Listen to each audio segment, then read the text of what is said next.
Pul topishni o'rgating, opa. Xo'jalik rosa boy bo'lib ko'rinamanmi deyman. Ko'p esimiz keladi shunaqa. Yordam qiling, men falonchimga yetmayapti, qarz bering, pul bering, ehson qiling degan. Men ham sizlar qatori oddiygina odamman. Pul topmayman emas, topaman to'ppa-to'g'ri, lekin hammasi o'zimning harakatlarimga bog'liq qizlar. Masalan, sizlar tug'ilganingizda ota-onanglar qanaqa duo qilishgan bo'lsa, qanaqa orzu havas qilishgan bo'lsa, menda ham xuddi shunaqa. Bir xilmiz.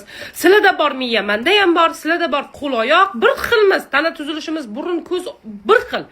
Sal shaklimiz boshqacha bo'lmasa bir xilmiz.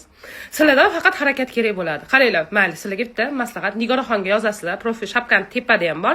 Pastda opisaniyada ham yozib qo'yibman. Registratsiya tekin, ish o'rganish tekin, hammasi tekin. Pul tikmaysizlar, lekin sizlardan bitta qat'iy harakat kerak bo'ladi. Va sizlar oyiga 5 milliondan boshlab to 55 milliongacha oylikka chiqsanglar bo'ladi. Lekin aytganimdek harakat kerak qizlar. Nigoraxonga yozinglar, to'liq ma'lumot olinglar.